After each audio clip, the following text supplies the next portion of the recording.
Well, one thing I know for sure, Bruce Boxleitner is definitely one of Hollywood's most romantic leading men. And maybe that's one reason Estee Lauder selected him to be their spokesperson for Lauder for Men cosmetic products. And he gained so many fans because of his co-starring role with Kate Jackson on The Scarecrow and Mrs. King. And a very healthy Bruce Boxleitner joins us this morning. A little shorter, but... you said this man never walks when he can get a ride. That's right. It's playing here in reruns. See, I didn't know that. Well, you should. You're getting paid, I hope, for that. Well, I don't see those checks. Oh, you Obviously, don't. I've got to call my business manager. There was great camaraderie with you and Kate Jackson on that show. Thank you. Yeah, it was... it certainly was the best thing that could have ever happened to me. Did you get along well? Because it seemed like the two of you had chemistry that was just great. Yeah, for 4 years. I mean, and that's very rough. You live with each other day in and day out, 14, 15 hours a day. You know, we had our differences a lot of times, as two people always do, you know. But it made for fun on the screen, though. Series work is really grueling, isn't it? It is. I call it the trenches of show business. It really is. I've done theater and feature films, but series television, it takes a real stamina to be able to continue in it. You started on the stage. Was it Chicago's Ivanhoe? Mm-hmm. Ivanhoe Theater, the Goodman Theater there is where I went to school. Great place. I really believe that's where an actor has to start, is in the stage, because it's really the actor's medium. Film isn't as much. But then Hollywood was good to you with How the West Was Won. I remember you in that. It was a great series. I loved it. I loved it. No, Hollywood's been very, very good to me. Very, very good to you. And let me tell you that you are one of the most watchable men in America, voted that by women. TV's top hunks, one of those. Television's top star of the year in Germany. How big is your head? Well, let's see. I don't know. Those are things that are very flattering. Yeah, but are you really in touch with those? Because I think most handsome leading men are not really in touch with the fact that their looks are very important to their career. Well, I don't know. I get up and look in the morning, it's a different story. Yeah?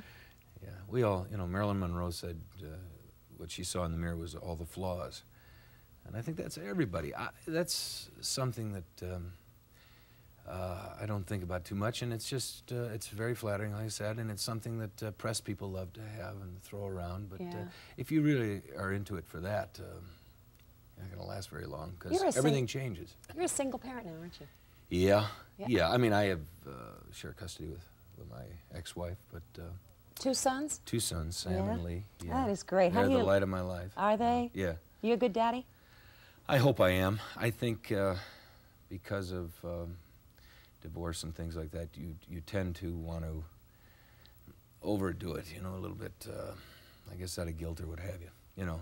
Give them too much? Give them too much.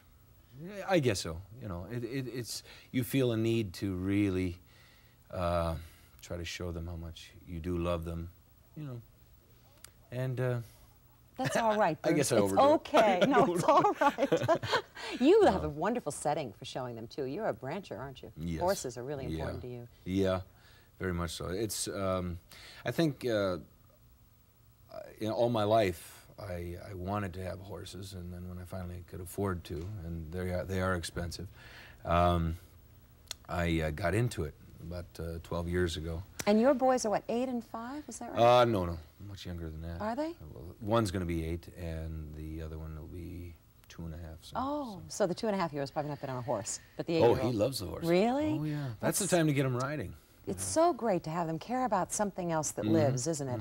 The youngest has no fear either. No? The 8-year-old, he's fallen off already, so he has an indication of what can happen. Yeah. But the littlest one doesn't. No. He has no fear about it at all. Must be such fun to watch them. It is. I was astounded when I was reading about what you do for Lauder, that 70 to 80% of all male cosmetics are bought by women? Yeah. Yeah, so I'm getting out there and saying, hey, guys, it's all right. You can go to a counter and buy not just aftershave stuff, but face creams and stuff like that, because, you know, guys do do a lot more to their face, actually, than I think women do. I mean, you shave, if you're not wearing a mustache or a beard every day, you shave, you're taking layers of skin off every day. And I'm always outdoors with the horses and everything like that, and you're always in the sun.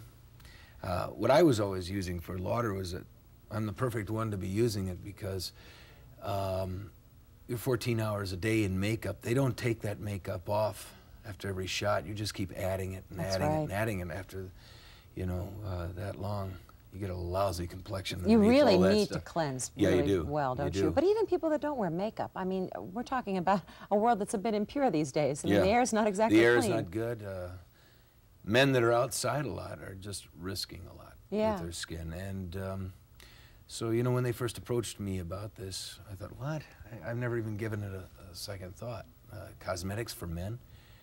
But I'm very convinced about it. It's good stuff. I use it. The proof is that for 82, you look absolutely fabulous. I was going to say, you know, just turning 82, I think it's held You up don't pretty feel good. it at all. But you use it, and I think a lot of guys think, wait a minute, cosmetics, that's sissy It stuff. sounds There's so a sissy. I know, it does. drag you kicking and screaming into the 20th century. It's not. Yeah. You don't have to use all of the products, but I'll tell you, the shave cream, you know, aftershave, I mean, I scrape the hell out of myself all the time. Yeah. So using that is really good. And what is it, an extra 5 minutes? Yeah, that's all. You know, That's all. I'll tell people in a minute where they can meet you today because you're in town at the Jordan Marsh stores. But you just did Red River, a remake of the John Wayne classic. Boy, did I get a lot of flack for that. Why? I don't know. What kind of flack? People think that you can't remake a story or something, or remake a movie. You know, Hamlet's been done how many times? Yeah, I would I'm not saying think- Red River is Hamlet, but I mean, I'm saying that given the opportunity, I wanted to do it before I was too old. I didn't play the John Wayne part. I played the role that Montgomery Clift did. And, you know, there's nothing wrong with it. It was a good story. Why not do it again? Yeah, I've got a sign from Al. I'm going to read it, Al. The control room wants to know about your love life. They got me off the hook. God, I wanted to ask.